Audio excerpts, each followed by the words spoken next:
Hello guys, welcome to Sapex Education. So till now we have learned everything about potential, electrostatic potential as far as the second chapter is concerned. और जो हमने सीखा है उसमें से जो formulas derive किए हैं वो लिस्ट मैंने यहाँ पे लिखा हुआ है और ये फॉर्मूलास के ऊपर के ये कंसेप्ट के ऊपर के ये वीडियो में हम कुछ क्वेश्चन सॉल्व करने वाले हैं. ओके, सो फर्स्ट क्वेश्चन लेते हैं डायरेक्टली. आपकी स्क्रीन के ऊपर क्वेश्चन आपको दिख रहा होगा. I am reading the question, ध्यान से सुनना. Calculate the potential at a point P due to a charge of 4 into 10 raised to minus 7 coulomb located 9 centimeter away. Okay, so दो क्वेश्चन है इसमें. पहले ये फर्स्ट क्वेश्चन सॉल्व करने का ट्राई करते हैं. In this question, look at here, we have given a small q charge of magnitude है उसका 4 10 raised to minus 7 coulomb, 4 into 10 raised to minus 7 coulomb. और ये चार्ज को अगर हम यहाँ पे रखेंगे तो उसके अराउंड में इलेक्ट्रिक फील्ड और इलेक्ट्रोस्टैटिक पोटेंशियल जनरेट होगा, दैट वी नो. ओके, सो हमें फाइंड करना है यहाँ से 9 सेंटीमीटर के डिस्टेंस पे पोटेंशियल. सपोज ये वो P पॉइंट है at which we are suppose to find the potential due to this charge and P point is at 9 centimetre distance. ठीक है, सो ये जो स्मॉल q चार्ज है वो पॉइंट चार्ज है. ओके, जब भी कुछ चार्ज के बारे में कुछ बताए नहीं तो उसको हम पॉइंट चार्ज कंसिडर कर लेंगे. पॉइंट चार्ज का ये small r is equal to 9 centimetre पे पोटेंशियल का फॉर्मूला ये रहा. Potential due to point charge में हमने डिराइव किया था के क्यू अपॉन आर. सो हो जाएगा easily solve. Potential v at point p, तो vp लिख रहा हूं मैं, it will be K Q by R. Right, K की वैल्यू 9 10 रेज टू 9 बिकॉज यहाँ पे जो चार्ज हमने रखा है वो एयर में रखा है. कुछ मेंशन नहीं किया, दैट मींस उसको एयर में ही रखा होगा. अगर कोई मीडियम में रखा होता तो मेंशन करते. Q की वैल्यू है 4 into 10 raised to minus 7 divided by R 9 centimetre. Centimetre में नहीं चलेगा, मीटर में कन्वर्ट करना पड़ेगा 10 raised to minus 2. तो ये 9 9 कैंसिल हो जाएंगे. फाइनल आंसर आपको मिलेगा 4 into 10 raised to ये minus 2 पावर ऊपर जाएगी, प्लस 2 हो जाएगी, तो प्लस 11 और माइनस 7 मतलब plus 4 this much volt. Right, okay, so P point पे due to this small q charge हमें इतना पोटेंशियल मिलेगा.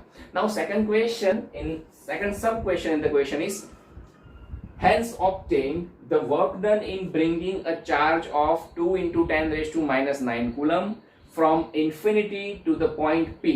Does the answer depend on the path along which the charge is brought? Okay, so now क्या करना है, एक दूसरा charge उन लोगों ने लिया है Q naught. Okay, Q naught is equals to I think 2 into 10 raised to minus 7 coulomb. 10 raised to minus 9 coulomb actually, 2 raised to minus 9 coulomb.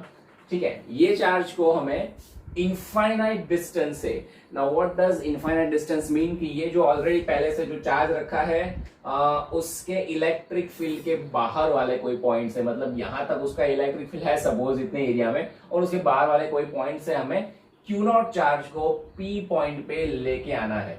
सो उसके लिए हमें जो वर्क करना पड़ेगा वो वर्क डन फाइंड करो, ऐसा पूछा है. राइट, सो ये तो पोटेंशियल की डेफिनेशन हो गई ना. कोई भी स्मॉल क्यू चार्ज को हम कोई दूसरे चार्ज के इलेक्ट्रिक फील्ड में गिवन पॉइंट पे लाने के लिए हमें जो इसके इलेक्ट्रिक फील्ड के अगेंस्ट में वर्क करना पड़ता है वो वर्क डन पर चार्ज हमें पोटेंशियल देता है.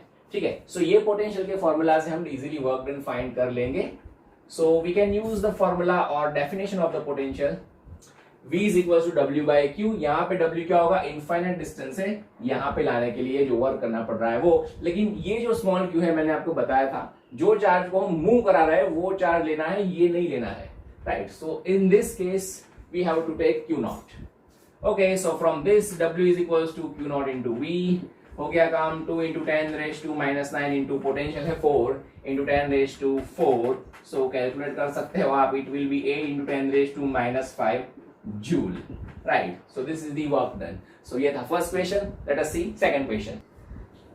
सो second question is 27 drops of same size charge at 220 volt each. They coalesce to form a bigger drop. Calculate the potential of the bigger drop. Okay, अब this is the very important question. Important question है ये. ऐसे question बहुत पूछते हैं. क्या है यहाँ पे आप जरा ध्यान से समझना. We are given 27 small drop, 1 2 ऐसे 27 जितने स्मॉल ड्रॉप्स है ऐसा दिया है हमें. ओके, स्मॉल ड्रॉप के लिए हम एक काम करेंगे, देखना ये क्वेश्चन में मैं आपको एक फॉर्मूला भी डिराइव करके दूंगा, वो फॉर्मूला आप अगर जेडबल नीट में पूछे तो डायरेक्टली अप्लाई कर सकते हो, अगर सब्जेक्टिव टाइप में पूछे तो इस तरह से डिराइव करके आप सॉल्व कर सकते हो। तो हम क्या करेंगे, ये जो स्मॉल ड्रॉप्स है, ये स्मॉल ड्रॉप की हम एक काम करते हैं, स्मॉल ड्रॉप और बिग ड्रॉप ऐसे दो पार्ट्स कर देते हैं। Radius, suppose radius of the small drop is small R और बिगर ड्रॉप की रेडियस को हम कैपिटल आर बोल देंगे, ड्रॉप को हम स्फेरिकल से लेंगे, राइट। एंड मान लो कि ये स्मॉल ड्रॉप है, उसके ऊपर जो चार्ज है उसको हम स्मॉल क्यू बोलते हैं, ओके। एक ड्रॉप के ऊपर स्मॉल क्यू जितना चार्ज है और बिगर ड्रॉप के ऊपर let us assume that capital Q जितना चार्ज है, right. Then what we will do, potential लेते हैं लास्ट में। सो पोटेंशियल, स्मॉल ड्रॉप के ऊपर के पोटेंशियल को हम V बोल देते हैं और कैपिटल ड्रॉप के ऊपर के पोटेंशियल को हम कैपिटल V बोल देते हैं, राइट। सो इस तरह से ये तीन हमने क्वांटिटी अभी तक कंसिडर करी है। ऐसे आगे भी क्वेश्चंस आएंगे, हम कैपेसिटेंस सीखेंगे, उसमें भी ऐसे क्वेश्चंस आएंगे, तो उसमें हम कैपेसिटेंस का भी एक कॉलम, एक रो जो है वो ऐड कर देंगे, ठीक है। सो यहाँ पे क्या करेंगे अभी, ये जो 27 है वो 27 को हम n ले लेते हैं, n, ओके। मान लो कि 27 की जगह पे n जितने ड्रॉप्स दिए होते हैं तो एक जनरल फॉर्मूला बनेगा, समझा, okay. So what we will do, हमें स्मॉल v गिवन है, दैट मीन्स एक ड्रॉप का पोटेंशियल गिवन है, एक ड्रॉप का पोटेंशियल है small v is equals to 220 volt, 220 volt. और फाइंड हमें करना है बिगर ड्रॉप, कोलीज होना मतलब ये सारे ड्रॉप्स कंबाइन हो गए और एक बड़ा ड्रॉप बना दिया। सो ये बिगर ड्रॉप का पोटेंशियल कितना होगा ये हमें फाइंड करना है। तो जब भी ऐसा कोलीज वाला केस होगा तो उसमें टोटल वॉल्यूम सेम रहता है। टोटल वॉल्यूम मतलब ये सारे ड्रॉप्स है ना, वो सारे ड्रॉप्स का मिला के टोटल वॉल्यूम, मतलब एक ड्रॉप का वॉल्यूम अगर मैं फाइंड करूं तो वो होगा,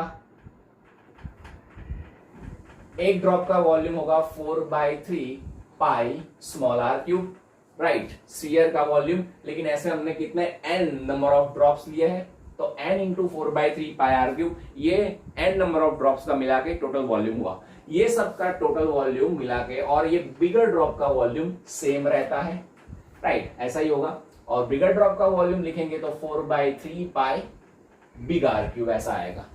सो from this 4/3 pi 4/3 pi can be cancel out, and R cube equals to R cube. So capital R cube root लेते हैं दोनों साइड पे, is equal to small R, cube root लेंगे तो आर हो जाएगा, एन का क्यूब रूट लेंगे तो एन की 1/3 पावर मिल जाएगा हमें यहाँ पे, ठीक है। सो ये हुआ, capital R is equal to n raise to 1/3 into small R. ये फॉर्मूला भी आप डायरेक्टली याद रख सकते हो, okay. So in this case small n is 27, 27 का क्यूब रूट लेना है हमें, 27 का क्यूब रूट मिलेगा हमें 3, राइट, इंटू स्मॉल आर। तो capital R is equal to 3 into small R, ऐसा रिजल्ट मिला। चलिए रेडियस की बात हो गई है, अभी चार्ज की बात करते हैं। रेडियस का काम हो गया, अभी चार्ज की बात करते हैं। तो मान लो कि एक ड्रॉप के ऊपर स्मॉल क्यू चार्ज है, small Q small Q small Q, ये सारे ड्रॉप्स कंबाइन होके एक बड़ा ड्रॉप बना रहे हैं। तो according to law of conservation of electric charge, जितना टोटल चार्ज होगा सबका मिला के उतना चार्ज इसके ऊपर आ जाएगा। मतलब capital Q is equal to, we can write small n into Q, n जितने ड्रॉप्स है और एक के ऊपर का चार्ज Q है, तो टोटल चार्ज कितना होगा, n इंटू क्यू होगा ना। सो वो चार्ज ये बड़े ड्रॉप को मिल जाएगा, चार्ज कहीं पे भी लॉस नहीं हो जाएगा, right, according to law of conservation of electric charge. तो capital Q equal to small n into Q, therefore capital Q is equal to, here small n is 27, तो 27 इंटू क्यू ऐसा होगा। ये आपको याद रखना पड़ेगा, ठीक है। नाउ चार्ज की बात हो गई है, अभी लास्ट आते हैं पोटेंशियल पे। एक्चुअली में हमें जो फाइंड करना है उस पे आते हैं। So potential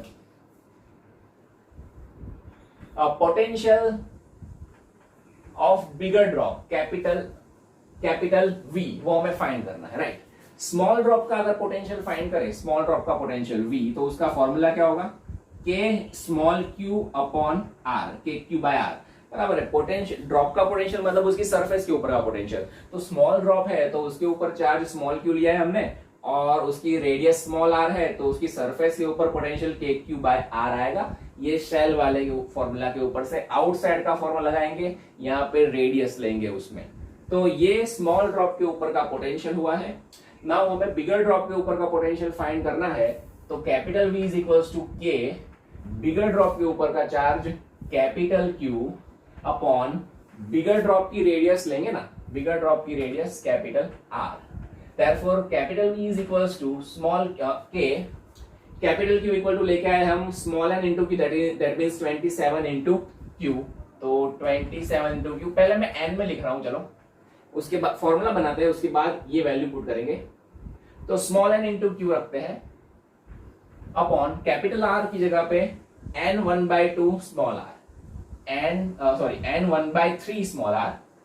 okay, so from this capital V is equals to, ये n की 1 पावर हुई और नीचे 1/3 पावर है, तो टोटल n की पावर होगी n 1 माइनस 1/3, और बाकी जो बचा है वो k q upon small r। Therefore capital V is equals to n 1 minus 1/3 करेंगे तो हमें 2/3 ऐसा मिलेगा। And what is this, k small q upon small r is nothing but the potential of a small drop, that means small v। So directly ये formula से भी आप find कर सकते हो अगर आपको MCQ में पूछे तो, लेकिन अगर सब्जेक्ट में पूछेंगे तो ये पूरी मेथड करनी पड़ेगी। बस, तो अभी तो कुछ नहीं करना है, हमें सारी जो वैल्यू है वो सब्स्टिट्यूट कर देनी है, मतलब n की वैल्यू सब्स्टिट्यूट करनी है। n 27 है तो 27 raise to 2/3 into small v है 220 volt, 220 volt. So capital V is equals to, भाई 27 का पहले 1/3 पावर करो, 1/3 पावर, 2/3 को ऐसे डिवाइड कर दो, पहले 1/3 पावर मतलब उसका क्यूब रूट निकालो। 27 का क्यूब रूट आएगा 3, और उसके बाद उसका स्क्वायर करो, तो 3 का स्क्वायर करेंगे तो 9 आएगा, राइट। तो ये 27 2/3 हो जाएगा 9। फिर से एक बार, 27 का 2/3 पावर है तो पहले 1/3 मतलब क्यूब रूट निकालो, तो 27 का क्यूब रूट आएगा 3, और फिर उसका स्क्वायर करो, पहले क्यूब रूट फिर स्क्वायर करना है। ओके, तो 3 का स्क्वायर करेंगे तो 9 मिलेगा, and 9 into 220, and if you solve this you will get the answer yes 1980 volt जितना आंसर आपको मिल जाएगा। ठीक है, सो this is very important question. ऐसे बहुत सारे क्वेश्चंस बन सकते हैं, इंपॉर्टेंट क्वेश्चन है, ध्यान से कर लेना। जाते हैं नेक्स्ट क्वेश्चन पे। So third question is two charges 3 × 10⁻⁸ coulomb and -2 × 10⁻⁸ coulomb are located 15 centimeter apart. At what point on the line joining the two charges is electric potential 0? Take the potential at infinity to be 0. Okay, so ये भी एक NCERT का question है। First जो question करा था हमने वो NCERT का क्वेश्चन था, ये भी NCERT का क्वेश्चन है। ओके, सो देखो यहाँ पे दो चार्ज गिवन है Q1 और Q2, 3 × 10⁻⁸, -2 × 10⁻⁸, 15 सेंटीमीटर सेपरेशन है दोनों के बीच का। Line joining these two charges, मतलब ये लाइन, वहां पे कौन से पॉइंट या तो पॉइंट्स पे पोटेंशियल 0 होगा। ठीक है, सो इसके लिए हमने इलेक्ट्रिक फील्ड में भी ऐसा देखा था कि दो चार्ज हमने यहाँ पे रख दिए और इलेक्ट्रिक फील्ड कहाँ पे 0 होगा। तो ऐसा करने के लिए we have considered these two conditions. एक तो क्या लिया था हमने कि जो पॉइंट हम लेंगे वो कहाँ पे होना चाहिए, नियर टू स्मॉलर चार्ज होना चाहिए। मतलब ये इन दोनों में से स्मॉलर चार्ज मतलब जिसका मैग्नीट्यूड स्मॉल है वो, ये है ना 2 और ये 3 है, ये 2 है, 10⁻⁻⁻ सेम है। तो ये स्मॉलर चार्ज हुआ तो उसके पास वाले पॉइंट पे हमें लेना पड़ेगा। सपोज हम यहाँ पे पॉइंट ले लेते हैं, राइट, और फिर हम चेक करते थे डायरेक्शन। तो इसका इलेक्ट्रिक फील्ड की बात कर रहा हूं मैं, इसका इलेक्ट्रिक फील्ड नेगेटिव है तो उसके टुवर्ड्स आएगा E2 वेक्टर, ये पॉजिटिव है तो उसका अवे जाएगा E1 वेक्टर, राइट। तो यहाँ पे 0 हो सकता है। अगर हम यहाँ ये वाला पॉइंट लेते हैं सपोज दिस वन, तो ये भी स्मॉलर के नियर होता और हायर के अवे होता, बट यहाँ पे दोनों की डायरेक्शन सेम हो जाती, ये इससे अवे, सॉरी इससे टुवर्ड्स और ये पॉजिटिव से अवे, तो दोनों की डायरेक्शन सेम हो जाती, तो वो वाला पॉइंट हम नहीं ले सकते थे। तो इलेक्ट्रिक फील्ड ये वाले पॉइंट पे 0 होगा। बट पोटेंशियल में भी हमें ये लॉजिक ही अप्लाई करना है, but potential is a scalar quantity, तो ये डायरेक्शन तो हम देख नहीं पाएंगे। सो क्या करेंगे, सिर्फ एक ही कंडीशन हमें चेक करनी पड़ेगी, नियर टू स्मॉलर चार्ज। और ऐसे तो 2 पॉइंट मिल रहे हैं ना, हमें 2 पॉइंट मिल रहे हैं as you can see here. एक ये वाला point let us consider that point as point A और एक ये वाला point B. They both are near to smaller and away from the higher magnitude charge. तो दोनों पॉइंट पे, दोनों जगह पे पोटेंशियल है वो जीरो होगा, दो पॉइंट पे होगा. ओके, सो हमें फाइंड करना है उसका डिस्टेंस, कितने डिस्टेंस पे वो जीरो होगा. पहले ए पॉइंट लेते हैं, उसका डिस्टेंस हम अज्यूम कर देते हैं कि x1 है. ठीक है, तो first at point A potential can be zero. चलिए, ए पॉइंट पे पोटेंशियल जीरो है, इसका मतलब क्या हुआ कि ये फर्स्ट चार्ज का पोटेंशियल और सेकंड चार्ज का पोटेंशियल दोनों मिला के जीरो हो रहे हैं, ऐसा हुआ. नाउ V1 मतलब फर्स्ट चार्ज का पोटेंशियल, Q1 का यहाँ पे potential. So these two are point charges. Point charge का फॉर्मूला Q/R. तो Q1 बाय डिस्टेंस कितना होगा, 15 प्लस x1 होगा ना. ये 15 प्लस x1 लेना पड़ेगा, Q1 से A का डिस्टेंस. तो 15 सेंटीमीटर प्लस x1. ध्यान रखना डिस्टेंस को मैंने सेंटीमीटर में ही रखा है अभी, याद रखना. प्लस V2 मतलब Q2 का यहाँ पे पोटेंशियल. तो Q2 अपॉन डिस्टेंस कितना है, x1 डिस्टेंस है. तो Q2 upon x1 is equal to zero होना चाहिए. बस इसको सॉल्व कर लेंगे. इसमें से K कॉमन निकाल सकते हैं हम दोनों में से, या तो फिर K को ऐसे ही रखो. K इंटू Q1 की वैल्यू है 3 into 10⁻⁻8 upon 15 plus x1. Okay, फिर प्लस K को ऐसे ही रखते हैं अभी. Q2 की वैल्यू है -2 देखिए पोटेंशियल स्केलर क्वांटिटी है, तो हमें साइन लेनी पड़ेगी. वेक्टर के लिए साइन नहीं लेते थे, बिकॉज वेक्टर में हम डायरेक्शन दिखाते थे, स्केलर में तो हम कहां डायरेक्शन दिखाने जाएंगे. So that's why we have to consider the sign. So Q2 की जगह पे हम लिखेंगे माइनस यहां पे लिख देता हूं मैं 2 इंटू 10⁻⁻8. राइट, जो माइनस था वो आगे ले लिया है, upon x1 should be equal to 0. बस इसको करेंगे सॉल्व. ये माइनस वाला टर्म उससे ले जाओ, तो K 3 into 10⁻⁻8 upon 15 plus x1 is equal to K into 2 into 10⁻⁸ upon x1. K cancel हो जाएगा, 10⁻⁸ भी कैंसिल हो जाएंगे. करो इसको solve. So 3x1 is equal to 15 2 30 plus 2x1. So x1 is equals to 30 centimeter. Okay, 30 centimeter at right hand side from कहां से, Q2 charge. Q2 के राइट हैंड साइड पे 30 सेंटीमीटर पे, ये वाले पॉइंट पे, दैट इज A पॉइंट पे potential zero हो रहा है. नाउ B पॉइंट की भी हमें कैलकुलेशन करनी पड़ेगी कि वो कितने डिस्टेंस पे जीरो हो रहा है. सो सपोज B पॉइंट का हम डिस्टेंस कंसीडर कर लेते हैं Q2 से x2 डिस्टेंस पे है. राइट, तो ये x2 डिस्टेंस फाइंड करते हैं, सेम मेथड से फाइंड करेंगे. ओके, एट B पॉइंट, तो वहां पे भी क्या होना चाहिए, V1 plus V2 equal to 0 होना चाहिए. दोनों चार्जेस का पोटेंशियल 0 होना चाहिए.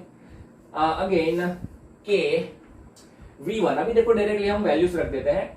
V1 मतलब इसका पोटेंशियल है, तो Q1 लेंगे मतलब 3 इंटू 10⁻⁻8 अपॉन डिस्टेंस. राइट, तो Q1 से B का distance as you can see 15 centimetre minus x2 होगा ना, 15 माइनस x2. याद रखना 15 हमने सेंटीमीटर में लिया है अगेन, तो आंसर आएगा हुआ सेंटीमीटर में आएगा. प्लस V2 मतलब K Q2 अपॉन R2. तो K Q2 मतलब डायरेक्टली वैल्यू रखेंगे तो -2 into 10⁻⁻8 and divided by distance Q2 का B से distance that is x2 only is equals to 0 हो जाना चाहिए. ले जाओ ये टर्म को उस साइड, तो वो माइनस का प्लस हो जाएगा. Again K cancel, 10⁻⁸ cancel. करो क्रॉस मल्टीप्लाई, तो 3x2 is equals to 15 2 30 minus 2x2. लाओ इसको यहाँ पे, तो ये हो जाएगा 5x2 is equal to 30. So x2 is equals to 6 centimetre. 15 centimetre में रखा था, तो ये आंसर सेंटीमीटर में आएगा. सो x2 6 सेंटीमीटर मतलब ये हम अगर इसको डिस्क्राइब करना हो तो कैसे करेंगे, 6 centimetre at left hand side from charge Q2। Okay, Q2 के लेफ्ट हैंड साइड पे 6 सेंटीमीटर वाले point that is B point पे भी पोटेंशियल जीरो हो रहा है। सो पोटेंशियल ऐसे दो पॉइंट पे आपको जीरो मिलेगा। पोटेंशियल फाइंड करना होगा इस टाइप के सम में तो दो पॉइंट लेने पड़ेंगे, सेकंड कंडीशन नहीं लेंगे। इलेक्ट्रिक फील्ड पूछेंगे तो कंडीशन लेंगे, एक ही पॉइंट पे जीरो मिलेगा।